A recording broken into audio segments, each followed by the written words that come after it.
Well, good morning, everybody. My name is Jonathan Gifford, and I'm a professor here at George Mason in the Schar School of Policy and Government and the director of the Center for Infrastructure, Public-Private Partnership Policy. If you'd ask most of us, even 5 years ago, what sectors define infrastructure policy, we would probably have said highways, transit, maybe airports, along with the core systems cities provide like water, wastewater, and schools. Today we're talking about data centers, energy, shipyards, and the defense industrial base, often in the same conversation and increasingly competing for the same capital. For much of the last century, we had relatively clear models of how infrastructure was delivered. Public investment in transportation and defense, and local provision of essential services like water and education. What's striking now is how quickly these models are evolving, and institutions adapt to new technologies, new demands, and new sources of capital. That shift is at the center of our discussion today, and it's exactly why we've convened this forum. So it's a pleasure to welcome you here to our 13th P3 Policy Forum, and I'm glad to do so on behalf of Greg Washington, our president, and Mark Rozelle, the dean of the Schar School. Through the center, we really focus on making the best use of every dollar we invest in infrastructure, and P3s are an important part of that toolkit. Before we begin, I'd like to recognize the elected officials who are joining us today. We're honored to have you, and thank you very much for joining us. And I also would like to begin with a special note of thanks to our sponsors. Transurban, our forum partner and lunch sponsor. I-66 Express Mobility Partners, our forum partner. Nassaman and Salmon Santiago, our breakfast sponsors. Hope you've had a chance to enjoy some breakfast. And Nexco West, our reception sponsor. Their support allows us not only to hold this event at no charge, but more importantly, to advance our education and research missions. So please join me in thanking them.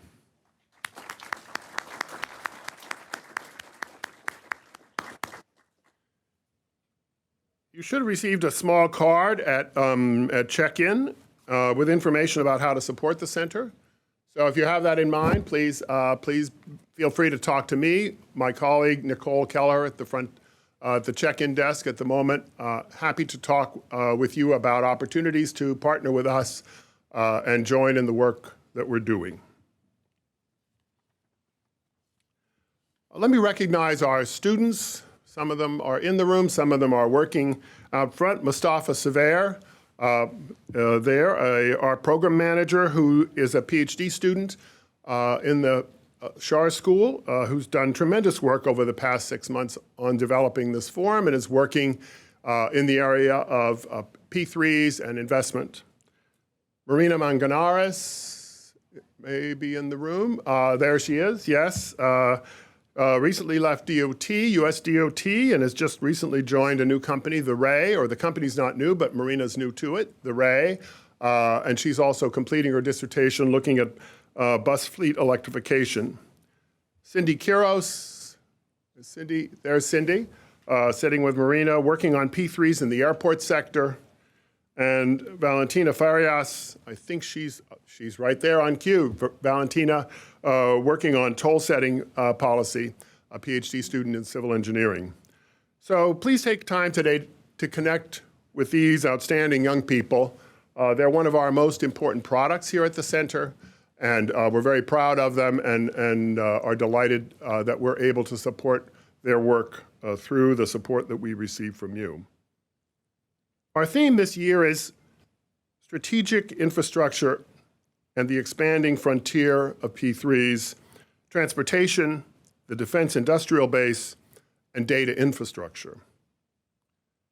The defense industrial base and data infrastructure are newer areas of focus for the center. And what stands out is not just their growth, but how similar the underlying questions have become. How projects are structured, how risks are allocated, and how capital is mobilized. We're seeing common approaches emerge across sectors that once operated very separately, with private capital playing an increasingly important role. That creates both opportunities and challenges, and it's exactly what we've designed today's program to explore.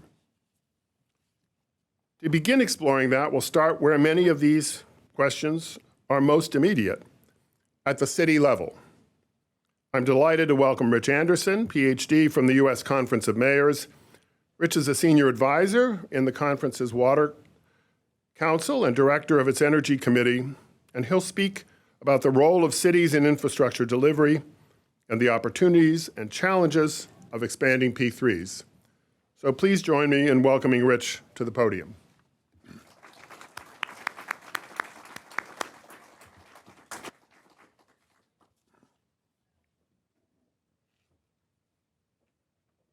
We should have a slide deck, Rich's slide deck coming up here in a moment. Rich, thank you so much.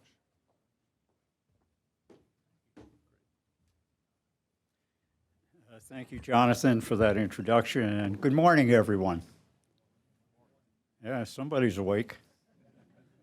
Okay, so if we could have the slide deck, I want to talk to you today about some activities we're doing at the U.S. Conference of Mayors.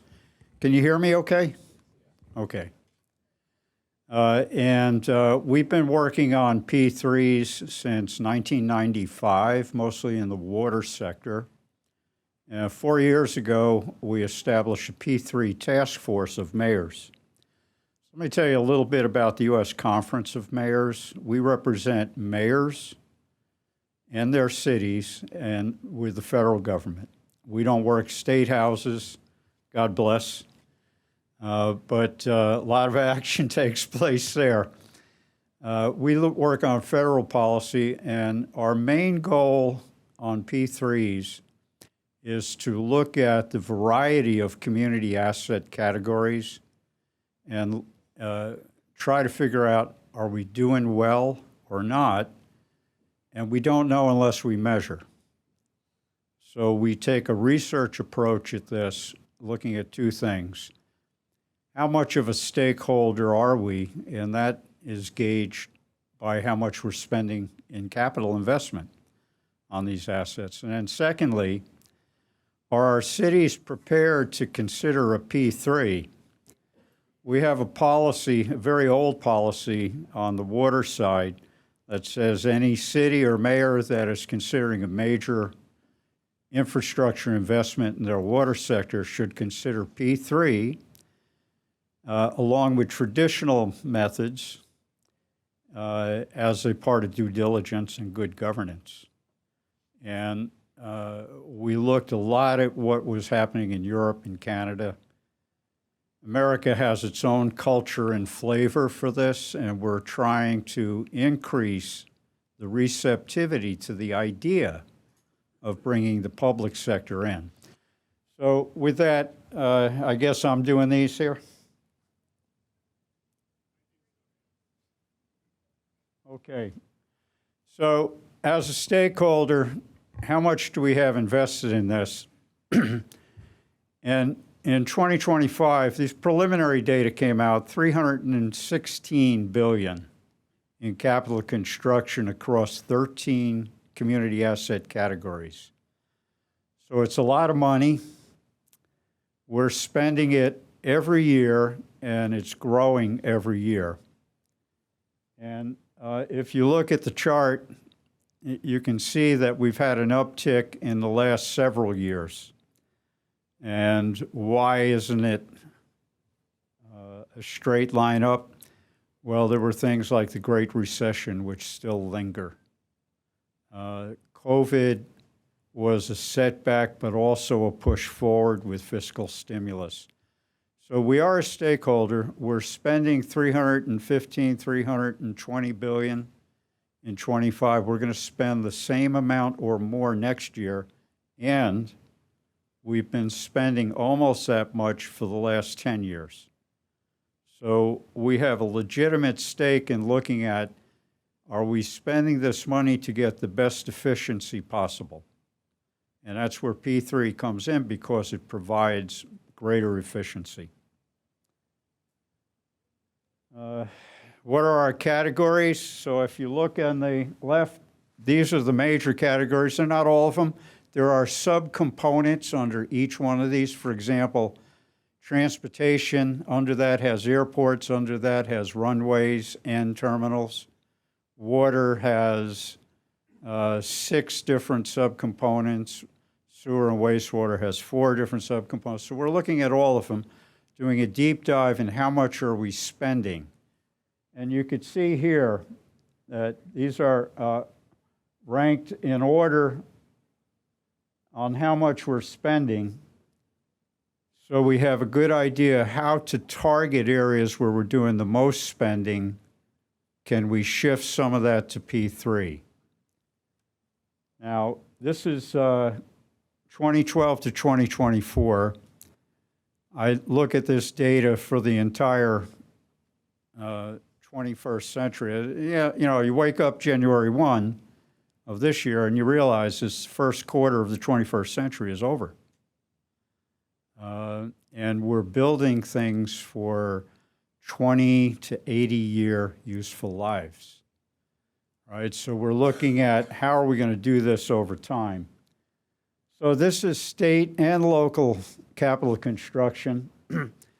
I use the census data to be able to tease out what's local and what's state. And the good thing about this is that the state really does some remarkable things. And it's best that they do it, not locals. And this is over time has sort of divided up very nicely, mostly, not all the time, but it's very nice that they cooperate, especially on roads. And so what I gather from this, and I've looked at several years, this was 2022 data.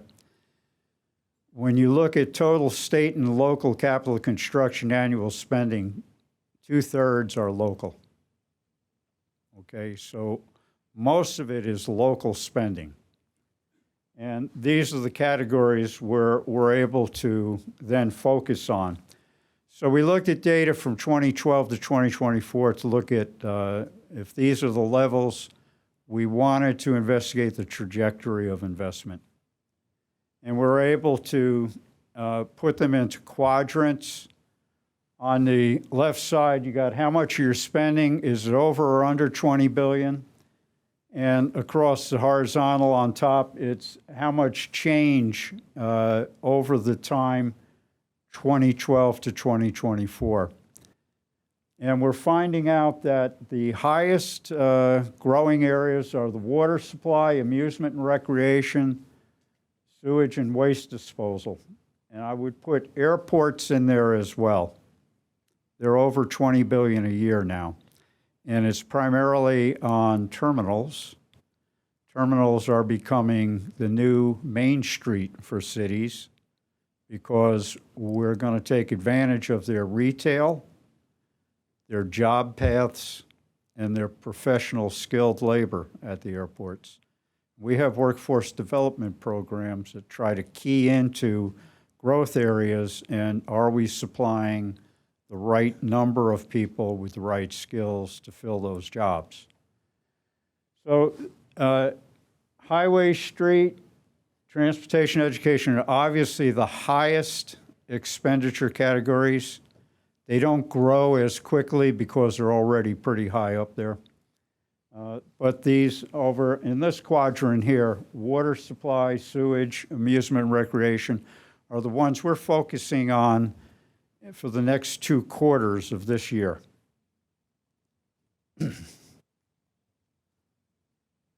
Okay, now I want to talk about capital construction in the water sector as an example. What you have here is a graph that's showing what percentage of the annual investment in public water and sewer is for capital construction. And this is an important graph because it really talks about the lingering effects of the Great Recession. We're doing well now. If you look at the end of the graph, 36% of the annual spend is on capital construction. If you look at the origin of the graph, 37%, and that was at the beginning of the century. We are now getting back to the levels of capital investment that we once had. And there's concern because federal financial assistance programs are terminal. There's concern that there will be a quote-unquote snapback to 2019. And if you look at 2019, we're down around 30%. Now this 2022 figure, I can extend the graph out. In 2025, just on water alone, $171 billion was spent annually. $65.5 billion was capital construction. So that capital construction is the area where P3s can be focused. And we do this for each one of these categories, and we deal with mayors who are trying to produce projects in these areas, and we're trying to match them up with the private sector expertise and capabilities. I want to talk about that time frame and the population. So we're at about 338 million right now. But if you look over there, population projections, there's something very strange happening. That 2025, by the way, over there should be 2,000. All right, I corrected it, but too late. And we're at 281 million people. 2025, we're at 338. Local government had, over that period, 56.6 million more people as their service base, all using this infrastructure. And we keep paying more, and we've got the same problems you all have. Aging infrastructure, inflation, $100 of supplies in 2000 with Metro CPI is $180 today, if the supply chain will yield it. Okay, so, and then we have the demographics. Not only is population increasing, but it's changing with different preferences, different age groups, and how do you deal with all that? I consider mayors to be very much similar to very large corporation presidents because they have so many things to balance all at once. And at the end of the day, they're responsible for the outcome. So we think if you look at these population projections, we grew a lot since 2000 till today. But if you look at 2100, there's going to be a tapering off. And we're building infrastructure that lasts 20, 50, 80 years. Will the population be there? Will the base be there to amortize finance? These are all questions that we're concerned about. So we think that the need for collaboration is urgent with the private sector. If we don't start talking now, we're going to make big mistakes that we can avoid.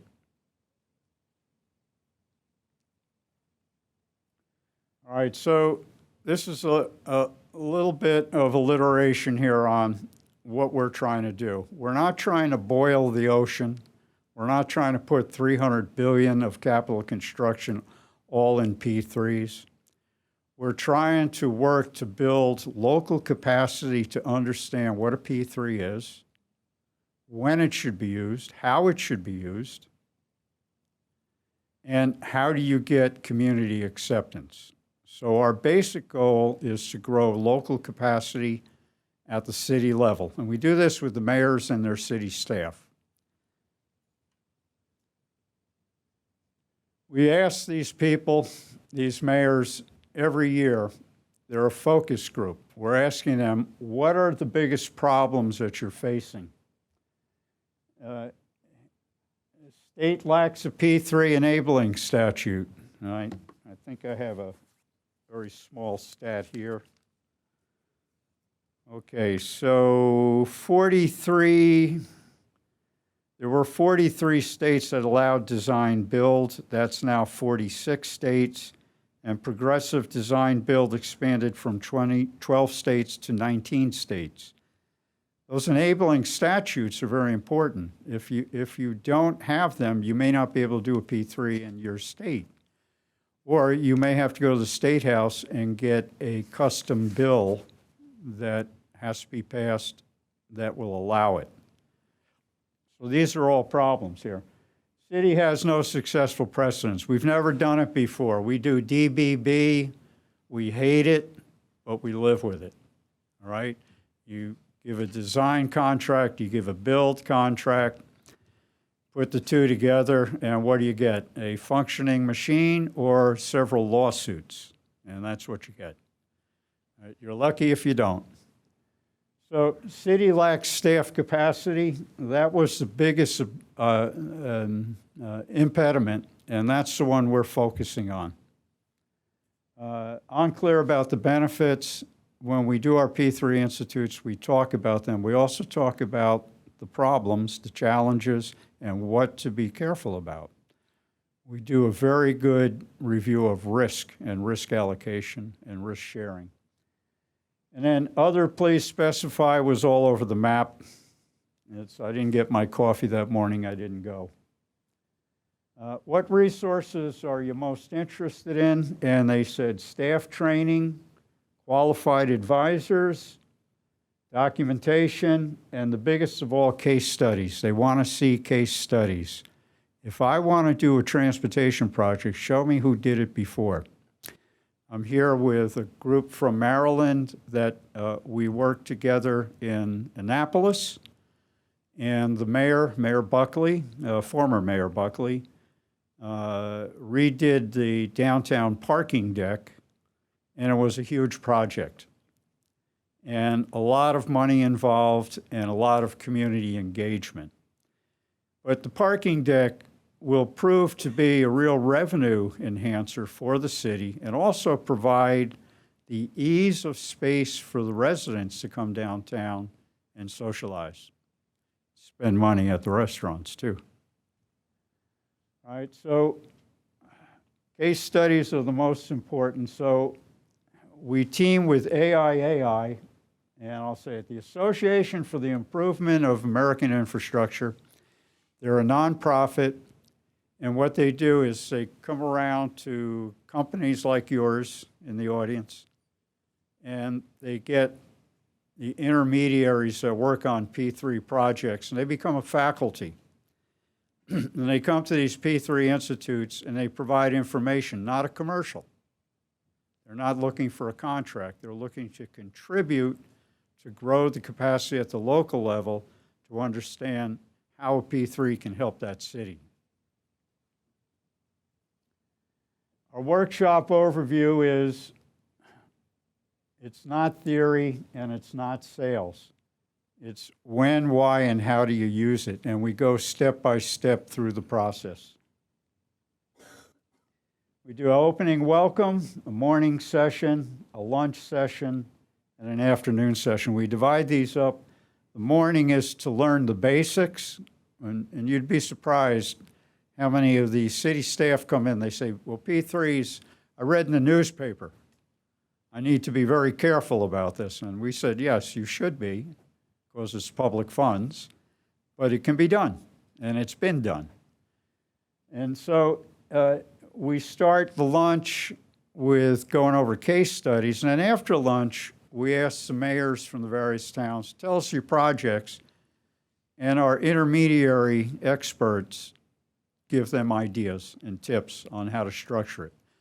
So what is the basic message is, if you're not bringing in private capital into a project, at least bring progressive design build or progressive RFP. It's been proven to really cut the time of delivery for a project. The time value of money is one of those areas where we say is that $300 billion being spent efficiently. and we find out that traditional design bid build, it's never going to go away. But the time and the money involved with it is more of a burden than going with a progressive design build. Not in all cases, but generally speaking.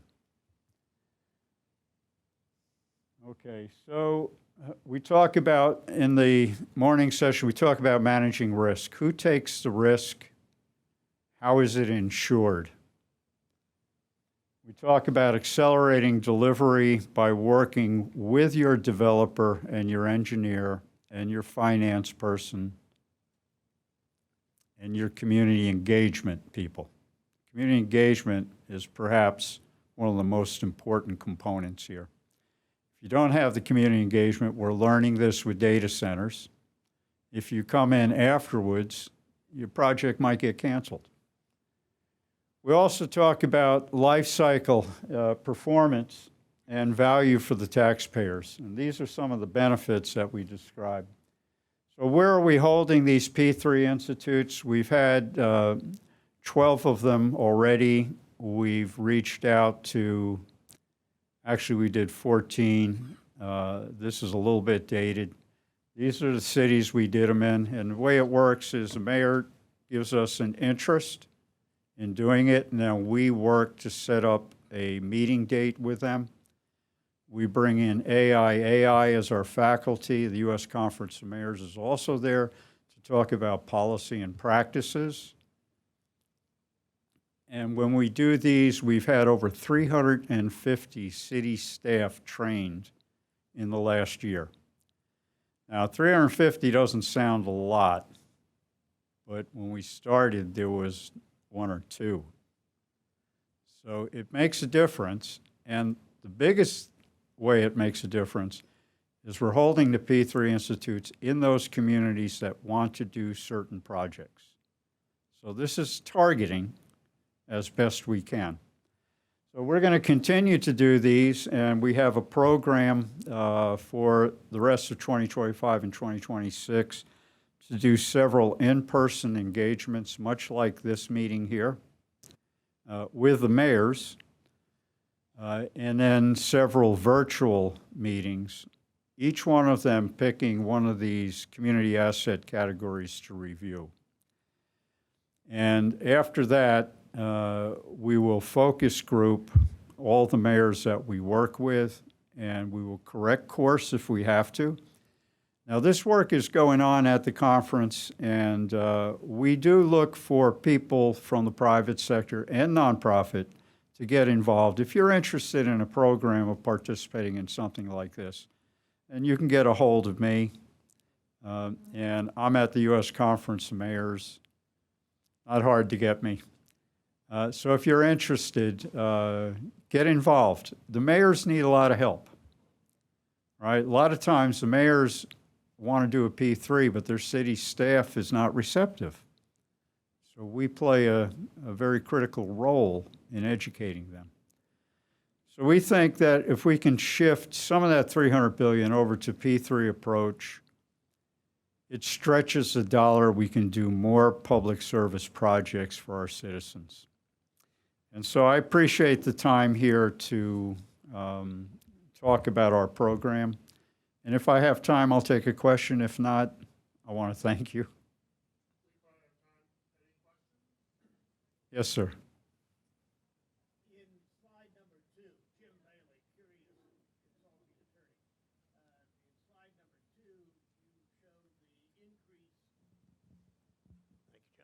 2, you showed an increase in the trend line to increase spending.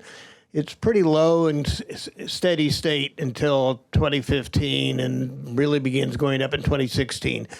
Was there an aha moment that motivated that beginning of that steep incline? And the second half of my question, or a similar question, what kind of reaction do you get from the National Governors Group and the National Conference of State Legislatures when you share with them this kind of comprehensive data? Do they forward it on, I hope? Yeah, we haven't engaged with NGA at depth at this point, but let me answer the first question is, How did this happen? Well, the Great Recession, as you know, 2008, and we've been in a trough on the graph ever since. And why did it go up in 2019 to 2020? The CARES Act, okay? When announcement of the CARES Act, 1.3 trillion was coming out, and there was going to be actually billions of dollars given free to states and local government. You had to have something to spend it on. And of course, we always have shovel-ready water projects. This is just a water chart, okay? So then what happened? We dipped again when COVID started saying nobody should leave their home, so we dipped again. And then all of a sudden, the IIJA came out, and before the IIJA was ARPA, American Rescue Plan Act.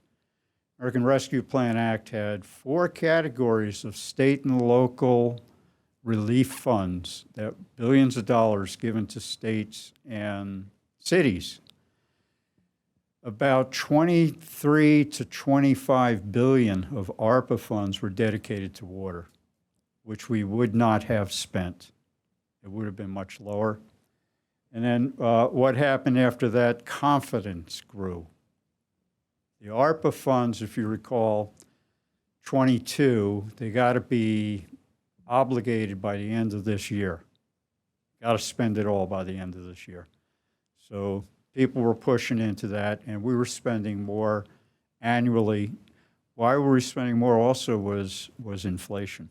So we didn't get as much for our money. We got one more quick question, and I'm the timekeeper here. Okay. Hi, thanks. Alexander Davis. I'm here with Aurelian Geopolitical. On slide 7 or 8, you had the responses from various local municipalities and as to what they're looking for to institute new programs or provide a budget to get something off the ground. And the largest one is that they wanted case studies. They wanted proof in the pudding.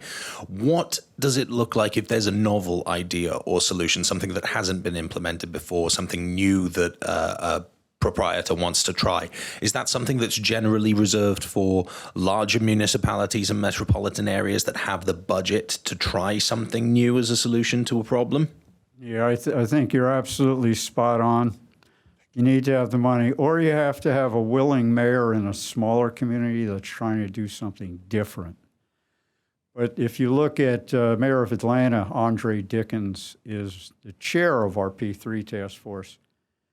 And he's doing social P3s to bring relief to his citizens. Housing, legacy housing for elderly so they don't get kicked out of their homes. Before the new mayor of New York City did it, he did a grocery because there was a food desert. And a lot of it is working. It's working so far. So we're using it in innovative ways. The traditional ways is we're always going to spend most of our time on.